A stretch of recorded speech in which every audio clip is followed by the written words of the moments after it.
Selamat datang dan selamat beribadah di The Way BSD. Mari hadir ibadah Kristen sejati, ibadah Minggu Raya online dan offsite service, pukul 11 siang. Serta mengundang untuk bergabung bersama di ibadah 1 jam saja online service setiap Minggu malam. Mari ibadah bersama kami, baik onsite maupun online. Visi The Way menjadi gereja yang visioner dan alkitabiah.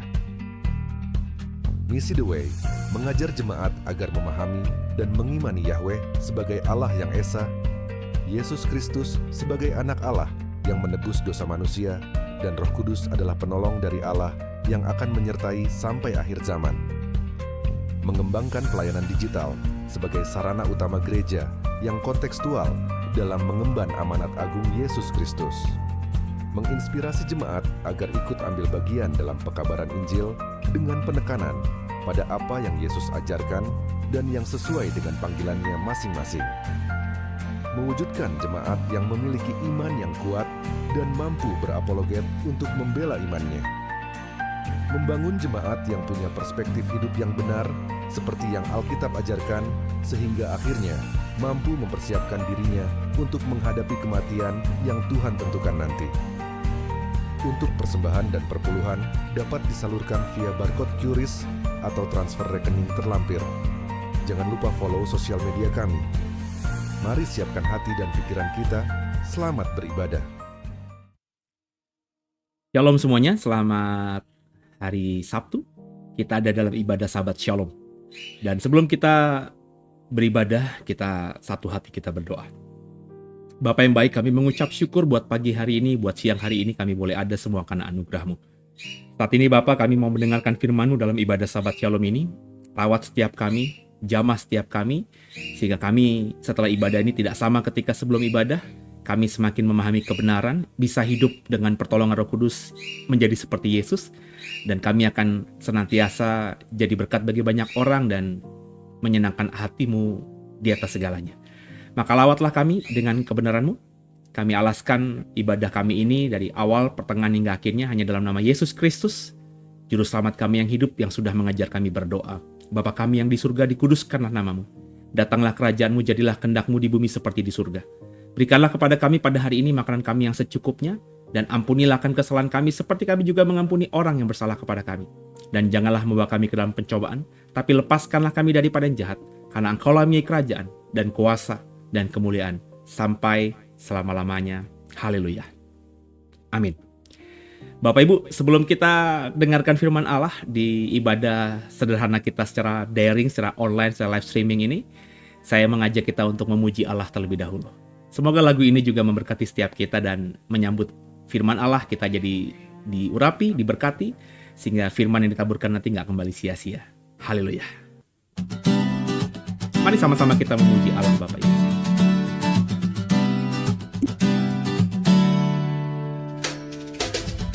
Saat badai datang menghampiri dan hatiku penuh dengan gentar, ku temukan damai dalam hadirat-Mu, Yesus, Kau tempatku bersandar.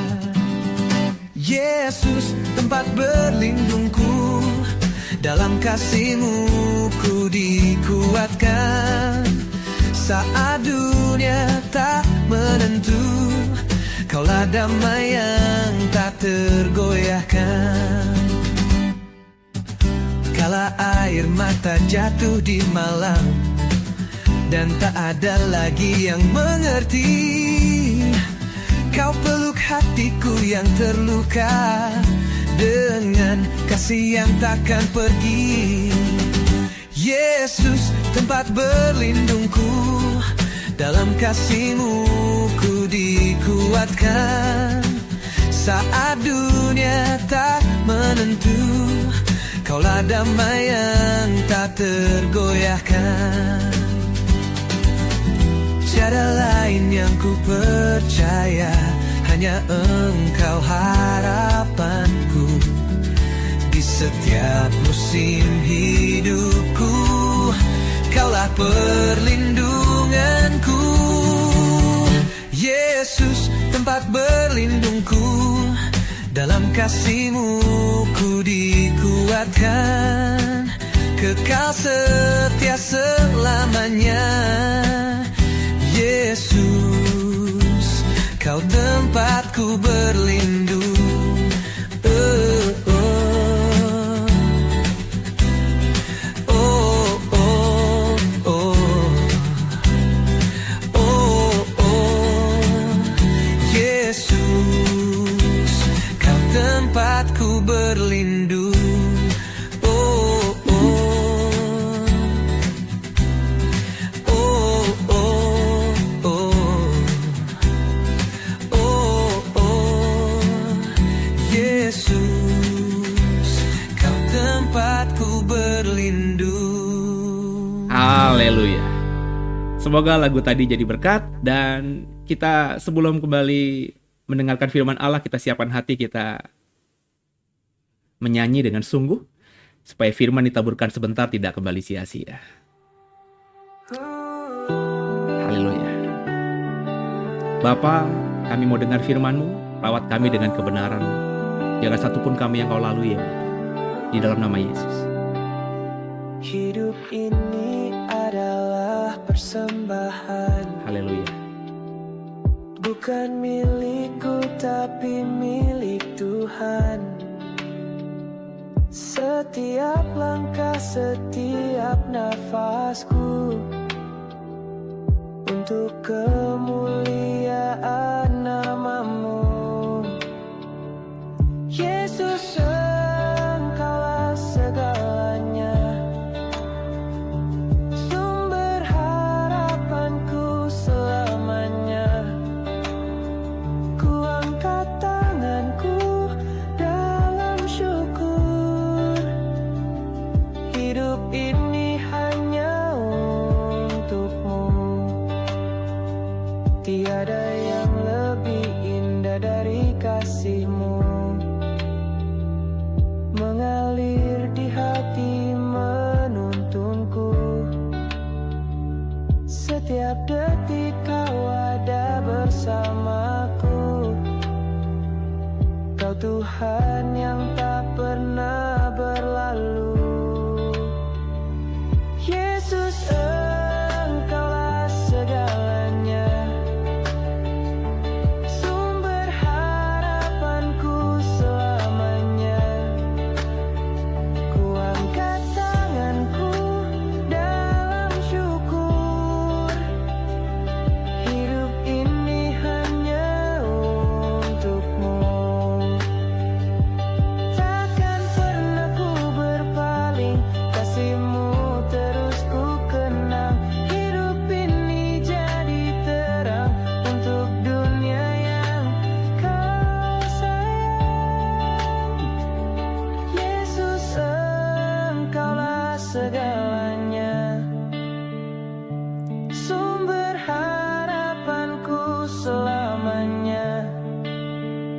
Ku angkat tanganku dalam syukur, hidup ini hanya untuk-Mu.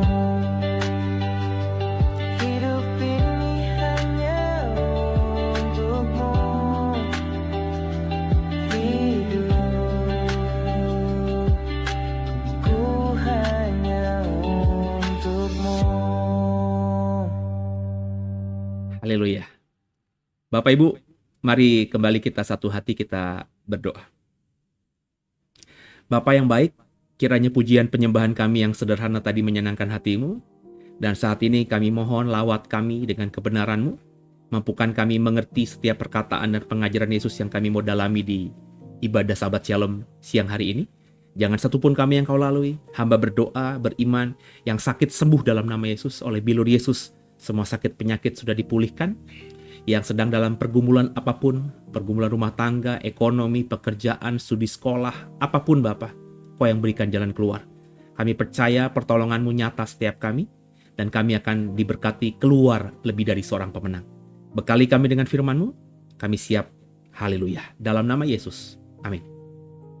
Kekasih Allah, biji mata Allah.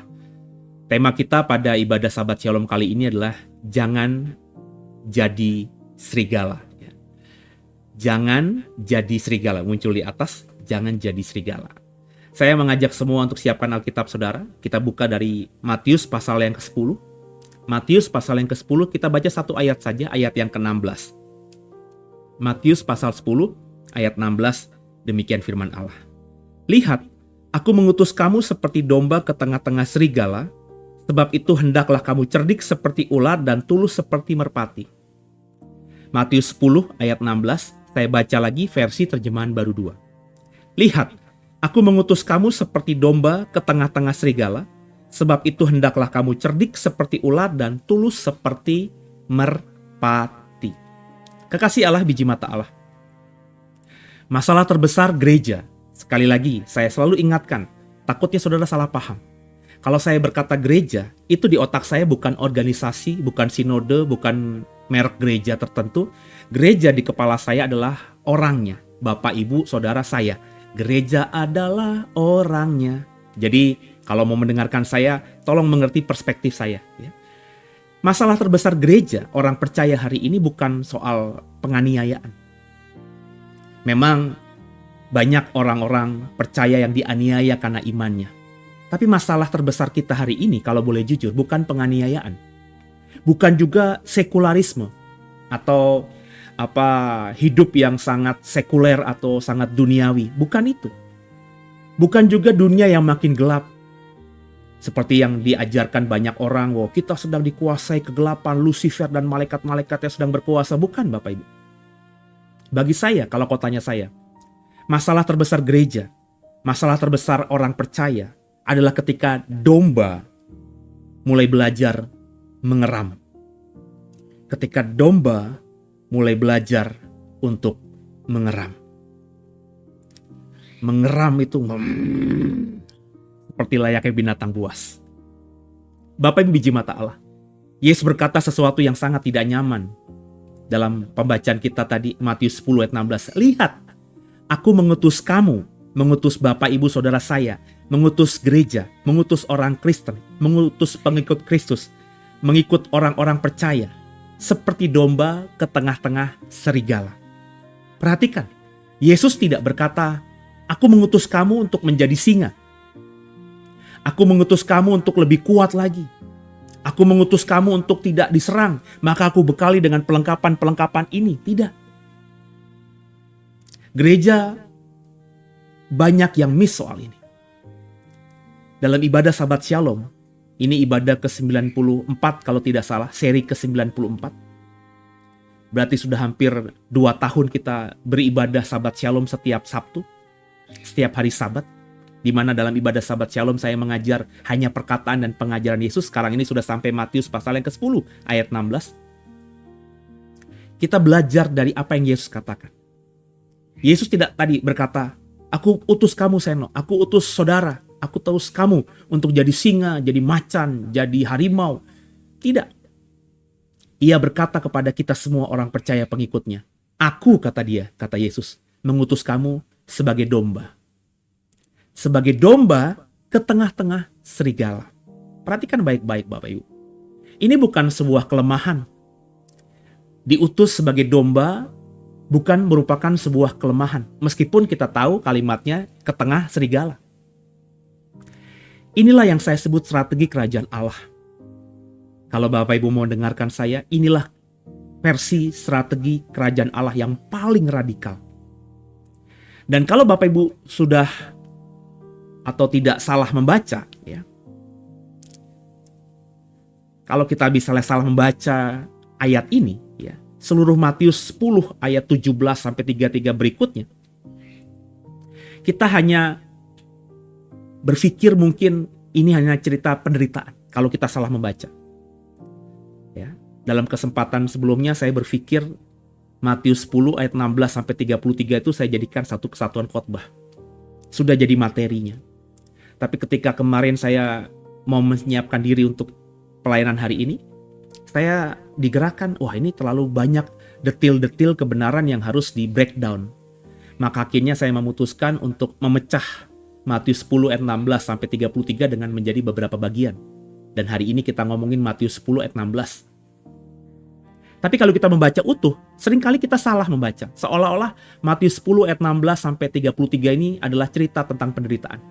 Padahal, kalau kau sudah hidup dalam kebenaran, kalau kau sudah disingkapkan, kau sudah mengerti, Matius 10 ayat 16 sampai 33, di mana ayat 16-nya kita pakai untuk sebagai nats kita pada ibadah Sabat Shalom minggu ini adalah sebuah manifesto identitas seorang murid sejati. Bagi saya, identitas manifest, pernyataan atau pernyataan manifesto, proklamasi bahwa kita adalah murid sejati itu tercermin dalam Matius 10 ayat 16 sampai 33. Coba kita bongkar ayat 16-nya dalam ibadah Sabat Shalom kali ini. Ya. Ada kalimat begini, lihat. Ya, tadi kan kalau kita membaca Matius 10 ayat 16, lihat, aku mengutus kamu seperti domba ke tengah-tengah serigala. Kata lihat, Bapak Ibu.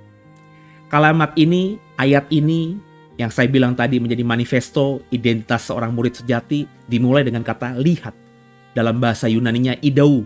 Ya. Ini adalah sebuah peringatan. Ini seperti Yesus berkata, perhatikan baik-baik, jangan salah paham.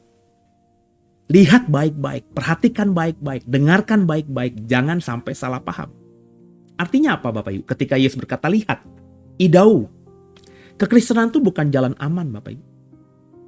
Kekristenan bukan sebuah zona nyaman. Kekristenan adalah pengutusan ke wilayah yang berisiko. Kamu, aku, kita, murid Yesus, diutus, kata Yesus. Lihat, aku mengutus kamu sebagai domba ke tengah-tengah serigala. Jadi Yesus tidak menyelamatkan kita untuk disembunyikan dari serigala. Yesus tidak menyelamatkan kita untuk disembunyikan dari dunia. Yesus menyelamatkan kita, menyelamatkanmu untuk diutus ke tengah-tengah serigala, untuk diutus ke tengah-tengah dunia. Nah, gereja, saya sekali lagi ingatkan, kalau saya ngomong gereja, bukan organisasi, gereja adalah orangnya, kita orang Kristen. Gereja modern sering membangun komunitas yang aman. Gereja modern sering membangun zona yang nyaman. Gereja modern sering membangun spiritual bubble. Tapi Yesus berkata, pergilah ke tengah serigala. Itu adalah perintah dari guru kita, dari Tuhan kita, dari juru selamat kita, dari raja kita. Pergi, aku mengutus kamu ke tengah-tengah serigala. Jadi kalau Bapak Ibu menjadi orang Kristen, menjadi gereja yang maunya aman saja, yang maunya nyaman saja, maka Bapak Ibu tidak berhak untuk mengaku sebagai seorang muridnya Yesus. Lihat, aku mengutus kamu seperti domba ke tengah-tengah serigala. Ini identitas yang mengejutkan karena banyak orang Kristen suka menganggap dirinya sebagai singa dari Yehuda. Siapa yang tidak suka diibaratkan, disimbolkan sebagai singa, raja hutan? Tapi ketika Yesus berkata, aku mengutus kamu seperti domba. Bapak Ibu tentu tahu domba. Dalam imajinasi kita, dalam benak kita, domba ya binatang kurban. Sebentar lagi, saudara kita berpuasa, kemudian lebaran, ya. Biasanya kalau lebaran banyak domba, kambing disembelih dalam tradisi Timur Tengah. Beberapa bulan kemudian merayakan ibadah lebaran haji, Idul Adha. Itu juga domba-domba di setiap masjid, musola pasti banyak itu. Untuk dikorbankan. Dalam benak kita sebagai orang yang berada di mayoritas negeri yang muslim, domba itu gambaran dari binatang yang lemah, yang mudah, dan memang dilihat untuk disembelih. Padahal kalau kita mau memahami iman Kristen, identitas domba adalah identitas yang Yesus berikan kepada kita. Dan ini adalah bagian paling subversif. Saya ulangi lagi deh. Ya. Kita tuh sering menganggap diri kita singa dari Yehuda. Padahal singa dari Yehuda tuh Yesus kan. Yesus itu menilai kita, menganggap kita, mengutus kita sebagai seorang domba. Yang saya bilang tadi, ini bagian paling subversif. Yesus sengaja memilih metafora domba. Di dunia Yahudi abad pertama, Bapak Ibu, domba itu gambaran binatang yang lemah, tidak punya mekanisme bertahan. Benar nggak? Domba mana bisa bertahan? Bertahan dari apa dia? Giginya tidak tajam, tidak punya tanduk yang bisa untuk membunuh, kemudian juga badannya ringkih, mudah untuk dimangsa, dan domba saya bilang seperti di Indonesia, di dunia Yahudi abad pertama ya dipelihara untuk dipersembahkan sebagai hewan korban. Sedangkan serigala dalam kehidupan Yahudi abad pertama di zaman Yesus hidup itu predator. Ya, simbol kekerasan, gambaran musuh umat Allah. Makanya ketika Yesus berkata, "Aku mengutus kamu sebagai domba ke tengah-tengah serigala," Yesus tahu persis apa yang ia sedang katakan. Yesus tahu persis apa yang sedang ia ajarkan kepada murid-muridnya. Dan ini mengejutkan. Ia tidak berkata kepada para murid, hari ini ia tidak berkata kepada kita akan seperti domba. Ia berkata kepada murid adalah domba. Jadi Yesus tidak mengatakan bahwa ayo anggap dirimu seperti domba. Enggak. Ia tidak berkata murid adalah akan seperti domba. Ia berkata murid adalah domba. Aku mengutus kamu sebagai domba. Aku mengutus kamu adalah domba ke tengah-tengah serigala. Bukan seperti domba. Jadi Bapak Ibu, Matius 10 ayat 16 inilah identitas. Jadi bukan sebuah situasi, bukan saudara disituasikan seperti domba di tengah-tengah serigala, tapi saudara memang adalah domba di tengah kawanan serigala.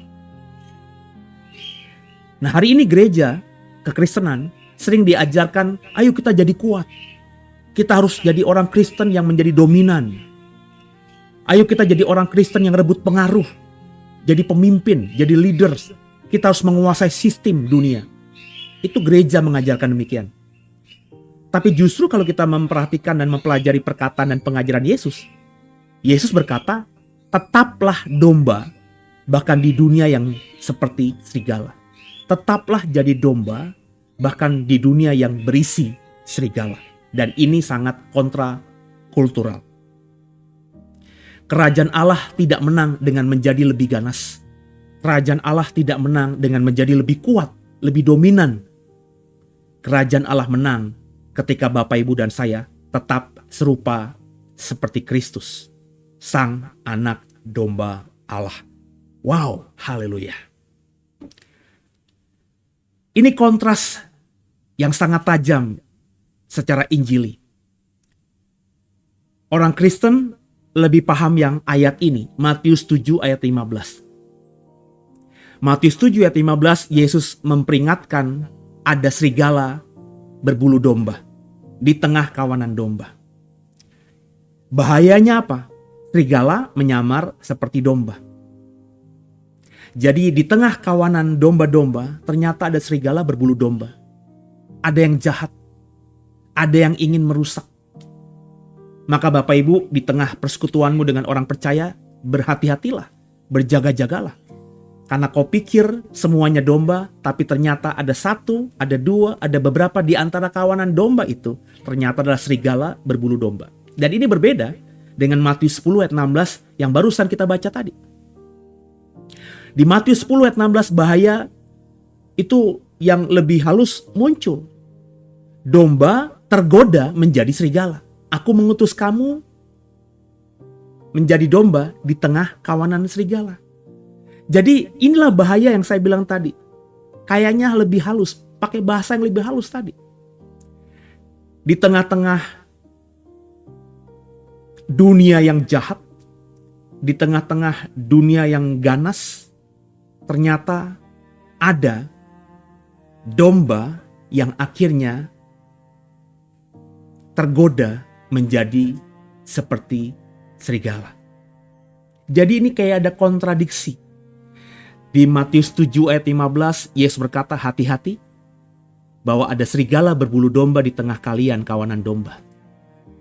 Tapi di Matius 10 ayat 16, Yesus memberikan pengajaran tentang bahaya yang lebih halus. Hati-hati, kamu tuh domba. Kalau kamu domba, kamu kukirim di tengah serigala.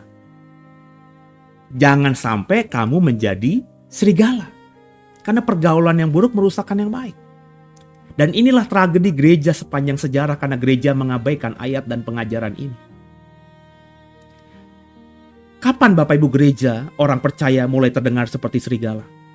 Ketika Bapak Ibu dan saya sebagai orang Kristen membalas kebencian dengan kebencian. Ketika Bapak, Ibu, dan saya sebagai orang percaya memakai manipulasi demi tujuan-tujuan rohani. Memakai fitnah untuk tujuan-tujuan rohani. Bapak, Ibu, kita adalah gereja, kita adalah domba, dan kita akan bisa menjadi serigala ketika Bapak, Ibu sebagai orang percaya haus kuasa daripada haus karakter Kristus. Kita lebih mengejar kuasa daripada berusaha untuk menjadi seperti Yesus. Gereja mulai terdengar seperti serigala ketika kemenangan lebih penting daripada keserupaan dengan Yesus. Ketika kita berdebat dengan orang yang tidak seiman, terus kita menang dalam perdebatan itu, kita anggap sebagai sebuah prestasi. Dan bukannya berusaha untuk menjadi serupa seperti Yesus yang mengasihi orang lain, mengampuni musuh. Makanya kelihatan seperti sekarang. Gereja dalam bentuk organisasi yang satu merasa lebih hebat daripada gereja yang lainnya. Bukankah itu artinya kita bukan lagi domba, tapi sudah menjadi serigala? Ketika banyak hal dalam dunia pelayanan kita tikam sana, tikam sini, fitnah sana, fitnah sini, hanya ingin agar dalam posisi pelayanan kita lebih naik lagi dengan menjatuhkan dan mengolok-olok dan merendahkan dan bahkan memfitnah hamba-hamba Tuhan lain. Kalau Bapak Ibu sudah terjun dalam pelayanan, Bapak Ibu ngerti apa yang saya omongin ini. Saya pernah menjadi oknum yang memfitnah orang, saya juga pernah menjadi oknum yang difitnah orang. Saya tahu soal itu. Di masa muda saya tahu banget soal itu dan sekarang saya mengerti. Ternyata saya dulu bukannya domba, tapi adalah serigala. Ketika sekarang ini kita merasa harus punya kuasa, yang kita kejar adalah kuasa gereja orang percaya daripada keserupaan dengan Kristus. Maka yang penting pokoknya kita punya pengaruh, kita punya posisi jabatan. Meskipun kita gapai semua itu tanpa karakter Kristus, ora popo. Yang penting orang Kristen jadi menteri, orang Kristen jadi direktur, orang Kristen jadi komisaris utama, orang Kristen jadi presiden. Padahal orang-orang Kristen yang jadi posisi itu sama sekali tidak punya keserupaan dengan Kristus. Bapak Ibu, hari-hari ini biji mata Allah. Yesus tidak pernah takut domba dimakan. Yesus takut adalah domba berubah menjadi predator serigala. Sebagai domba, kalau kita diterkam serigala, ya itu sudah alamiah, naluri. Yesus paham itu. Dan ia gak pernah takut kita domba-dombanya dimakan oleh serigala. Yang Yesus takut dalam Matius 10 ayat 16. Yang ia takuti adalah kita domba-dombanya akhirnya berubah menjadi serigala. Berubah menjadi predator. Bagi saya lebih berbahaya gereja yang kehilangan karakter Kristus daripada gereja yang mengalami tekanan. Dan ini kalimat yang harus saudara renungkan dalam-dalam. Saya ulangi lagi. Lebih berbahaya bagi saya gereja orang percaya yang kehilangan karakter Kristus daripada gereja orang percaya yang mengalami tekanan. Makanya Yesus lanjut dalam Matius 10 ayat 16 tadi. Karena itu hendaklah kamu cerdik seperti ular dan tulus seperti merpati. Cerdik seperti ular, tulus seperti merpati. Ini adalah salah satu kalimat yang paling sering disalahpahami. Yesus sedang tidak mengajarkan kita untuk licik. Mentang-mentang ular, kita diajarkan seolah-olah kita harus punya kelicikan dosa seperti ular. Kita harus memanipulasi rohani seperti ular. Atau kita harus punya kepolosan rohani seperti merpati, bukan itu. Cerdik seperti ular, tulus seperti merpati, jangan disalahpahami dengan mengajarkan seperti tadi atau memahami seperti tadi. Yesus ketika berkata hendaklah kamu cerdik seperti ular dan tulus seperti merpati, dia sedang membangun etika misi yang revolusioner. Sebagai orang yang diutus, kita adalah orang-orang yang mengemban amanat agung pergi untuk jadikan segala bangsa muridnya Yesus. Inilah etika misi yang revolusioner itu. Di tengah-tengah pengutusan ke dunia ini, kamu adalah domba, aku adalah domba, ke tengah serigala. Maka di tengah situasi kita adalah domba, di tengah serigala, jadilah seperti ular, cerdik seperti ular, dan tulus seperti merpati. Cerdik seperti ular, apa konteksnya? Nah, kita kalau mau mengerti kalimat ini harus mengerti konteks Yahudinya. Yesus orang Yahudi, murid-muridnya orang Yahudi. Bagaimana orang Yahudi memahami cerdik seperti ular? Ular itu melambangkan kewaspadaan, kepekaan situasi, kemampuan membaca bahaya. Itulah ular dalam perspektif orang Yahudi. Artinya apa? Kalau kita mau menjadi seorang murid yang adalah domba diutus di tengah serigala, maka kita tidak boleh jadi murid yang naif. Kita tidak boleh jadi orang yang naif. Cerdik seperti ular, jangan naif. Jangan melihat itu hitam putih, jangan melihat itu hanya dua. Jangan terlalu polos begitu. Ketika Yesus berkata, aku utus kamu sebagai domba ke tengah serigala, maka cerdiklah seperti ular. Yesus sudah mengajarkan kita untuk menjadi murid yang bisa membaca zaman. Makanya harus pandai, harus cerdik. Di tengah situasi dunia ekonomi yang kayak gimana, kita harus bagaimana? Ketika menghadapi situasi politik negeri ini yang lagi bagaimana, kita harus bagaimana? Maka nggak bisa Bapak Ibu hanya jadi orang yang, maafkan saya, setiap hari hanya membaca Alkitab saja. Bapak Ibu harus baca koran. Bapak Ibu harus dengarkan berita. Kalau kita nonton YouTube, jangan cuma nonton YouTube yang kita suka aja. Coba nonton YouTube berita-berita internasional. Carilah di internet yang sekarang ini mungkin free. Karena ya meskipun bayar, tapi kan kita bisa akses internet semudah membalikkan telapak tangan. Untuk dapat pembelajaran hidup. Sehingga kita bisa tahu situasi zaman seperti apa. Penting Bapak Ibu, cerdik seperti ular itu. Bapak Ibu tahu situasi dunia sedang seperti apa? Apa yang terjadi misalnya antara Amerika dengan Eropa? Apa yang terjadi misalnya antara Israel dengan Eropa? Ini sesuatu yang sedang terjadi pergeseran Bapak Ibu, dan kita harus mengikuti. Kita diambang juga perang dunia ketiga. Ya, kalau sudah Amerika dan Israel menyerang Iran, dan Iran benar-benar punya senjata nuklir, itu bisa menjadi perang yang panjang Bapak Ibu. Nuklir, ini bicara mengenai nuklir. Kok paham apa tidak? Jangan-jangan kok hanya paham cuma baca Alkitab doang, tidak tahu situasi zaman. Sehingga ketika kita ditanya orang, ketika kita menyikapi dunia ini, kita gagap. Ketika Yesus berkata, cerdiklah seperti ular, dia ingin murid-muridnya itu peka terhadap sistem yang ada. Maka Bapak Ibu harus tahu sistem dunia, perekonomian hari ini kemana arahnya. Kita nggak bisa melakukan prinsip-prinsip ekonomi seperti zaman dulu. Sudah berubah dunia ini. Ya.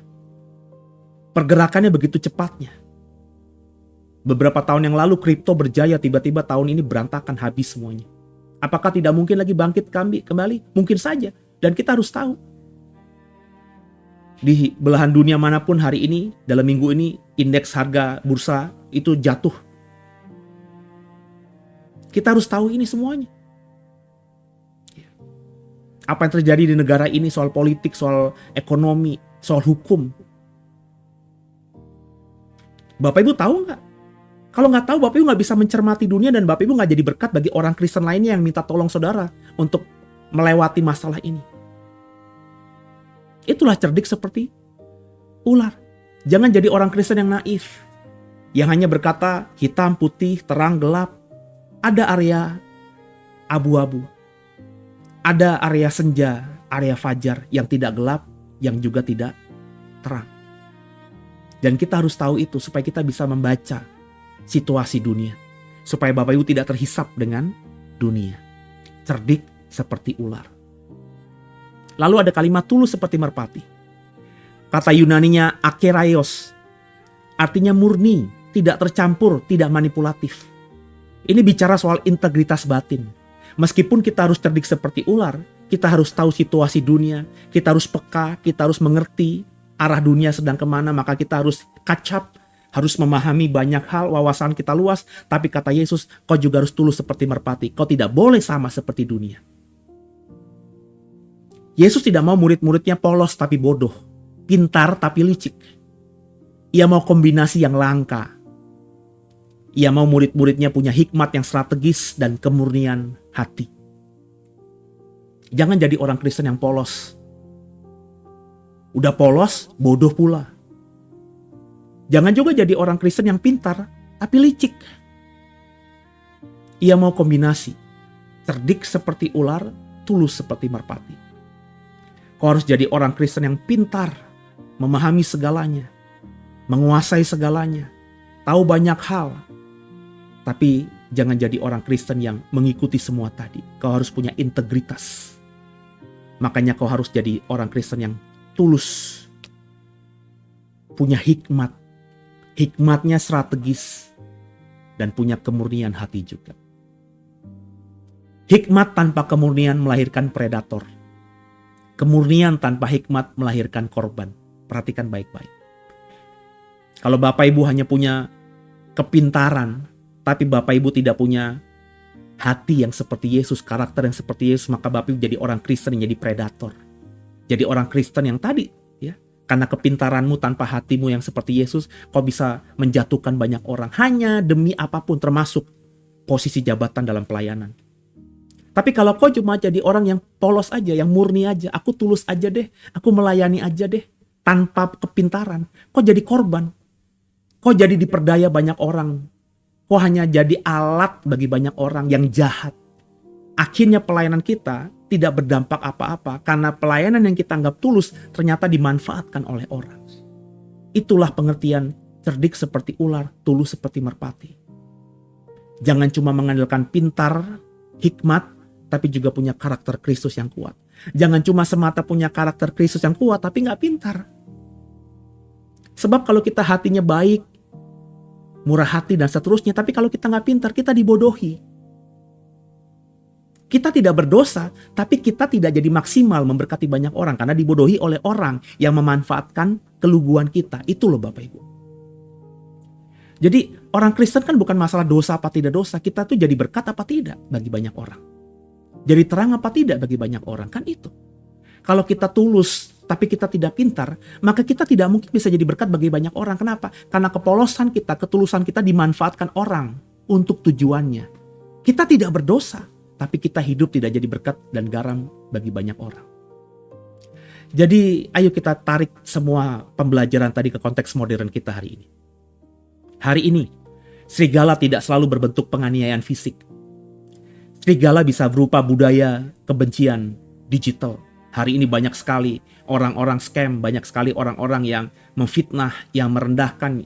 Bahkan banyak sekarang ini orang bayar orang untuk mencemarkan nama baik orang lewat digital, lewat program-program. Bapak Ibu kalau mendalami tentang digital ini, ada banyak orang membayar orang. Dan orang ini punya tim begitu yang bisa membuat berita-berita yang hoax, mempengaruhi banyak orang lewat media sosial, lewat digital. Hari ini ada Bapak Ibu. Serigala bisa berupa budaya kebencian digital, makanya hati-hati dalam apapun yang kau dapatkan dalam sosial media saudara. Selidiki. Jangan-jangan berita yang kau dapatkan itu banyak yang hoax, banyak yang palsu. Makanya saya tidak akan mempost sesuatu kalau saya tidak tahu sumbernya dari mana. Saya hanya mempost sesuatu biasanya dari berita-berita yang memang berita nasional. Kayak kompas.com, detik.com, Republika, Media Indonesia, Seputar Indonesia. Saya hanya share hanya yang dari berita-berita resmi aja. Kalau dari luar ada CNN, ada BBC. Tapi kalau berita-beritanya nggak jelas, dari mana sumbernya, saya cuma baca saja tapi tidak akan saya share. Karena saya tahu ada banyak kebencian digital yang terjadi. Serigala hari ini bisa berupa politik identitas yang memecah. Kita Kristen, maka di luar Kristen nggak ada keselamatan, di luar Kristen itu binasa, di luar Kristen masuk neraka. Itulah Bapak Ibu, serigala hari ini seperti di politik identitas. Membangun kebersamaan hanya dari orang-orang yang sesuai dengan identitasnya dengan kita.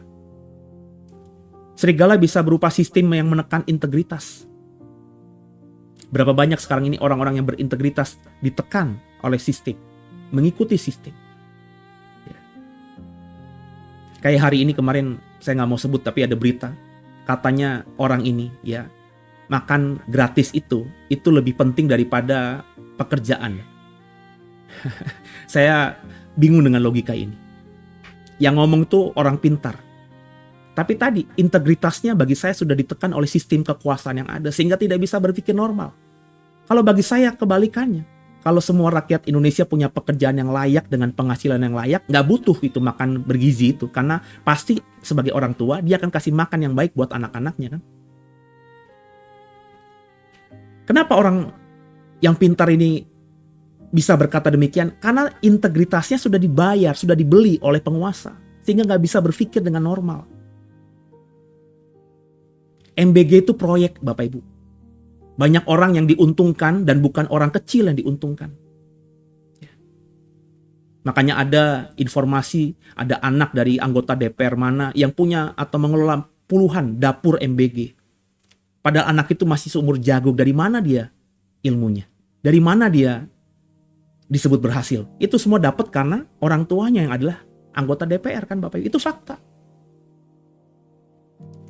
Artinya hanya memperkaya orang-orang tertentu. Ini adalah politik balas jasa ketika kemarin presiden terpilih bagi saya.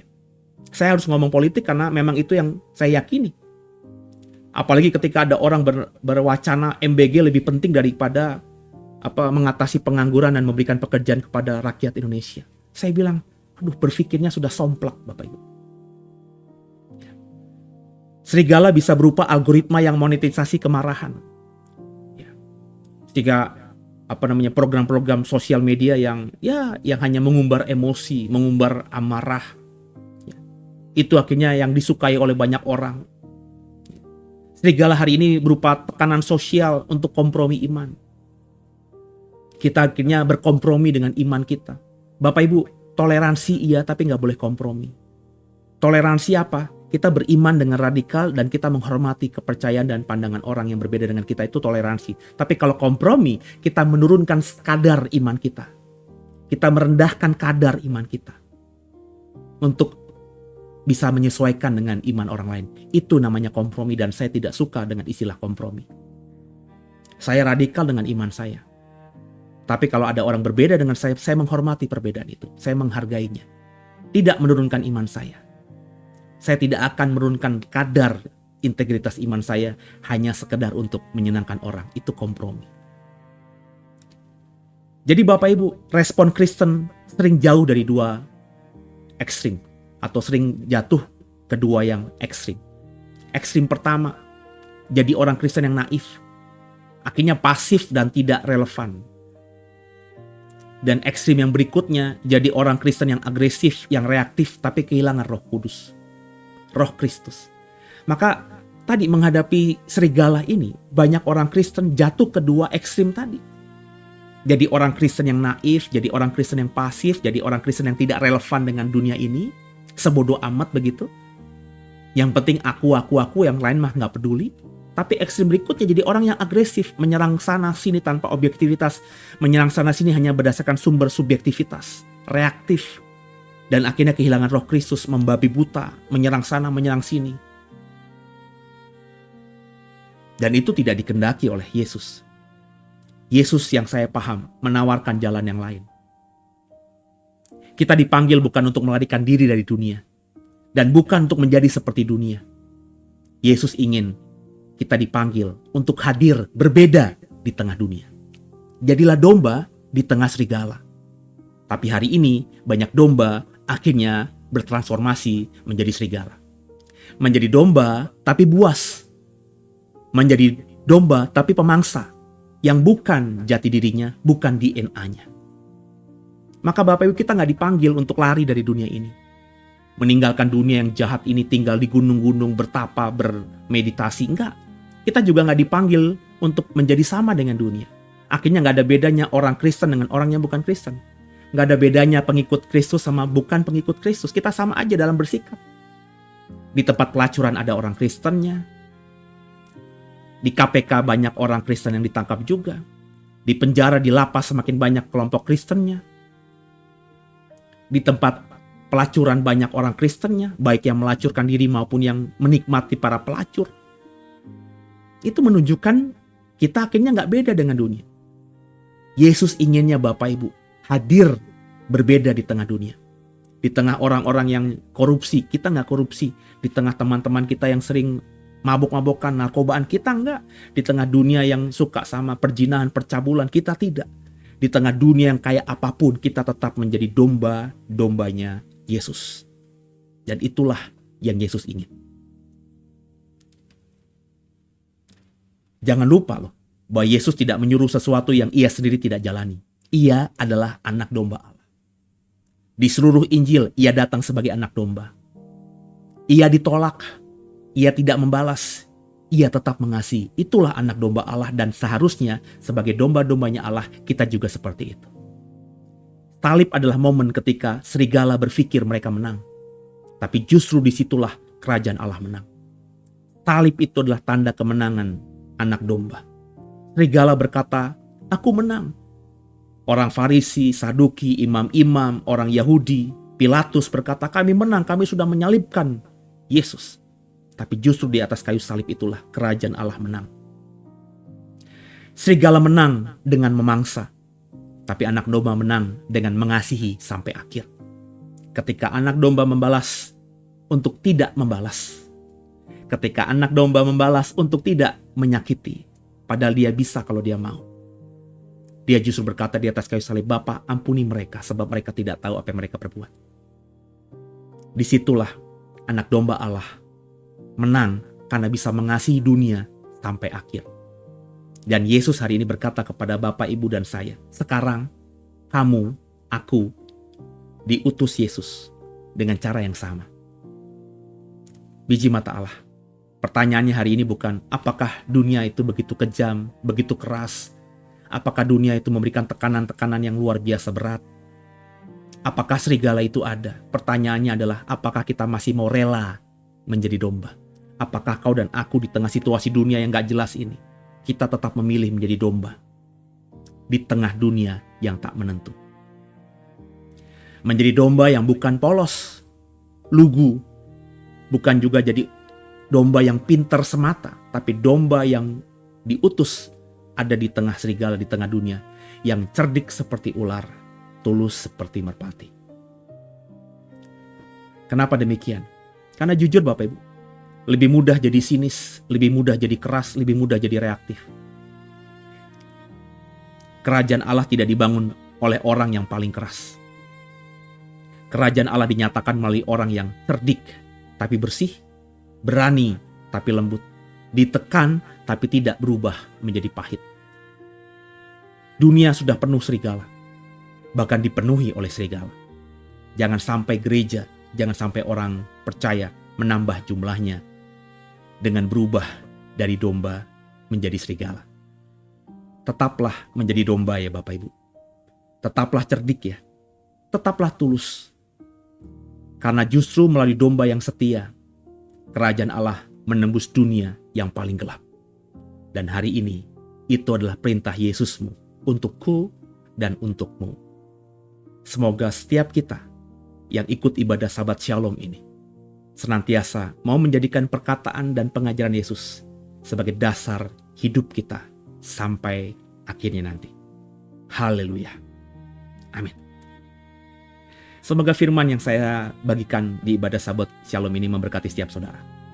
Bapak Ibu, kalau Bapak Ibu diberkati dan merasa bersyukur mendengarkan program ini, bisa tolong kami untuk membantu menjadi rekan sekerja dengan men-sharingkan program ini kepada yang lainnya. Linknya di-sharingkan lewat sosial mediamu, lewat misalnya WhatsAppmu, lewat Facebookmu. Dibagikan agar banyak orang Kristen lain di luar sana yang masih menjadi domba tapi sudah menggigit. Dia domba tapi sudah mirip serigala, supaya mereka bisa bertobat dan kembali menjadi domba yang pure, domba yang cerdik, dan domba yang tulus. Ingatkan mereka lewat program ini. Bisa dibagikan linknya. Kalau kau ingin mendukung kami, bisa dukung lewat doamu. Itu luar biasa buat kami. Supaya tim kami, tim pelayanan penggembalaan dari WBSD punya hati yang tulus, kompak, melayani bersama-sama senada seirama untuk kerajaan Allah. Dan kalau kau mau lebih lagi mendukung kami lewat danamu, lewat uangmu, lewat persembahanmu, lewat persepuluhanmu, di kolom deskripsi ada nomor rekening kami, nomor rekening gereja BCA maupun CIMB. Ditabur di situ dengan ucapan syukur, dan kami akan kelola semua tadi untuk kemuliaan nama Allah. Sama-sama jadi kita rekan sekerja ya. Semoga kami yang melayani lewat sosial media ini didukung dengan doa saudara, dengan iman saudara, dan juga dengan dana saudara. Pelayanan ini semakin jadi berkat bagi banyak orang. Yuk sama-sama kita melayani agar domba-domba Yesus tetap menjadi domba, dan bahkan kita bisa mempertobatkan serigala untuk menjadi domba. Bukan serigala berbulu domba, tapi serigala menjadi domba. Bisa nggak? Apa sih yang gak mungkin bagi Gembala yang agung. Yuk tundukkan kepala, kita doa. Mengucap syukur Bapa buat ibadah Sabat Shalom kali ini. Terima kasih buat kebenaran yang kami sudah dapatkan. Tolong kami agar tidak menjadi serigala. Tolong kami Roh Kudus agar kami terus setia menjadi domba yang cerdik dan tulus di tengah dunia ini. Kami tidak mau menambah dunia yang penuh dengan serigala dengan pertambahan menjadi serigala juga. Kami terus mau setia menjadi domba-dombanya Yesus. Meskipun kami akan diterkam, kami akan digilas. Tapi kami percaya kalau kami terus dengan kecerdikan seperti ular, ketulusan seperti merpati, ada jalan nanti yang dari surga, from above, dari atas, yang menolong kami. Sehingga domba-domba Yesus akan terus bisa jadi berkat buat kawanan serigala. Terima kasih buat segalanya. Berkati pelayanan WBSD Bapak. Kau yang paling tahu pergumulan kami. Kami serahkan pergumulan yang berat ini hanya ke dalam tangan. Tolong kami, berikan kami pertolongan-Mu. Jadilah seperti kehendak-Mu buat pergumulan kami ini. Gereja lain tentu punya pergumulan, kami doa juga agar berkat Tuhan mengalir buat semua gereja. Esok minggu kami melayani, The Way melayani jam 11, biarlah pengurapan Allah nyata, sehingga semua yang di Serpong dan sekitarnya yang belum punya gereja bisa beribadah ke The Way BSD. Dan pelayanan live streaming kami juga jadi berkat, sehingga banyak orang di luar sana, di luar pulau, di luar negeri, yang tidak bisa menjangkau kami untuk datang ibadah langsung, juga diberkati oleh pelayanan The Way BSD. Biarlah pelayanan kami menyenangkan hati-Mu, jadi berkat bagi banyak orang, dan berkati gereja-gereja yang lain, terutama hamba-Mu yang tulus. Berkati Bapa, agar mereka terus semangat dalam melayani-Mu sampai akhirnya. Terima kasih buat segala-galanya. Kami percaya kami semua sudah diberkati. Dan biarlah di hari Valentine ini, di hari Sabtu ini, terutama semua saudara yang sudah bersama kami di live streaming ini, ada yang ikuti join di YouTube, di TikTok, juga di Facebook. Hamba gak bisa sebut satu persatu. Yang sudah melepaskan berkat, Kau berkati lebih lagi ya Bapak. Yang mengolok-olok kami, menghina kami, Bapak ampuni mereka. Biarlah Kau jamah mereka agar mereka juga mengalami Yesus seperti kami sudah mengalami Yesus. Semua yang sudah ikut ambil bagian mendengarkan program ini secara live streaming maupun nanti siaran tundanya, siapapun dan berapapun jumlahnya, berkati dalam nama Yesus. Hidup kami jadi terang, hidup kami jadi garam, sehingga kami kemanapun melangkah jadi berkat bagi banyak orang, dan nama-Mu Bapa dipermuliakan dalam hidup kami. Tolong kami Roh Kudus, agar di sisa hidup kami ini kami semakin serupa, segambar seperti Yesus Kristus, Juru Selamat kami, Raja kami yang hidup. Ampuni salah dosa kami. Yesus Kristus, Kaulah Tuhan Juru Selamat kami. Gak ada yang lain. Hanya Kau yang kami sembah sebagai Raja di atas segalanya. Dan Bapa, Kau yang menciptakan kami, maka kami kembalikan tubuh jiwa roh kami hanya kepadamu. Pakai kami sesuka-sukamu, dan kami siap melayani-Mu sampai akhir. Kasih Allah, biji mata Allah, diberkati semuanya. Bapa berkati semua yang sudah menabur persembahan, berapapun jumlah taburan mereka, yang sudah mereka tabur di nomor rekening yang ada di deskripsi. Biarlah setiap taburan mereka, apa yang mereka tabur itu yang mereka tuai. Semua yang mendukung dengan doa juga diberkati luar biasa. Terima kasih buat segala-galanya. Kekasih Allah, ibadah kita sudah akhir. Arahkan hatimu dan terimalah berkat terbaik dari Yesus Kristus. Seperti Elohim Adonai memberkati Abraham, Ishak dan Yakub. Berkat yang sama kita terima dalam nama Yesus Kristus. Diberkati kita semua jadi kepala, gak pernah jadi ekor, naik gak pernah turun. Apa yang kita pegang, yang kita kerjakan dibuatnya berhasil. Dan percayalah, mulai Sabat Shalom ini, mulai Sabtu di hari Valentine 14 Februari 2026 ini, sampai Maranatha, kita akan diberkati. Dan kita akan dibawanya ke langit baru, bumi baru, dalam keabadian bersama Yesus sebagai mataharinya. Yang diberkati yang percaya katakan dengan iman. Amin. Kekasih Allah, biji mata Allah, terima kasih buat kebersamaannya. Jangan lupa untuk kami didukung dalam doa lewat pergumulan kami. Sampai jumpa ibadah minggu besok ya. Ikuti, karena saya ada pesan dari Allah yang harus saya sampaikan, dan pesan itu pasti akan menempelak setiap kita. Kau akan bertumbuh. Maka saya mengajak kita join dalam ibadah dan dalam komunitas The Way BSD. Semoga lewat komunitas ini kau diberkati. Yang mau belajar bersama saya lebih lagi bisa ikuti membership Wahyu di kitab membership di YouTube. Kita sedang belajar kitab Wahyu, menyingkapkan Wahyu, bukan tentang akhir zaman. Wahyu adalah Yesus yang disingkapkan. Semoga kau semakin bertumbuh pengenalan kebenaran dengan sungguh. Saya undur diri. Sekali lagi God bless you. Jesus bless you more and haleluya. Shalom, Kami mau melepas sebuah bidang properti yang selama ini kami pakai untuk ibadah. Unit apartemen dengan luas bangunan seluas 335 meter persegi, disertai spesifikasi seperti yang bisa dilihat di layar, yang bisa digunakan sebagai ruang serbaguna, tempat usaha, dan masih banyak lagi.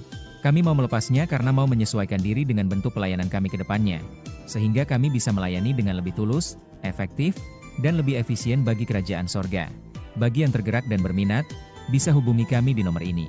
Kami berkenan memberikan harga yang terbaik, agar kami dan Anda sama-sama diberkati.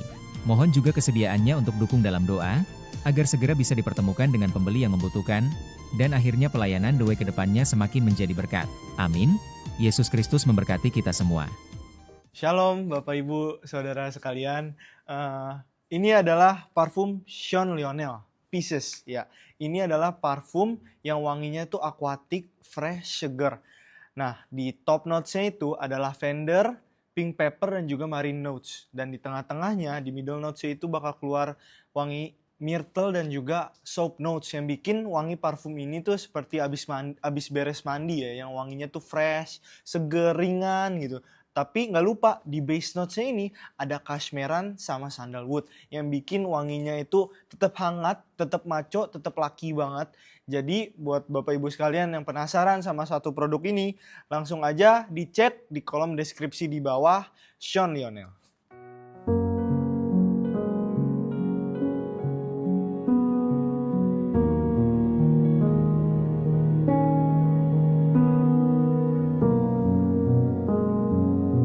Di setiap langkahku kau ku pandang, di setiap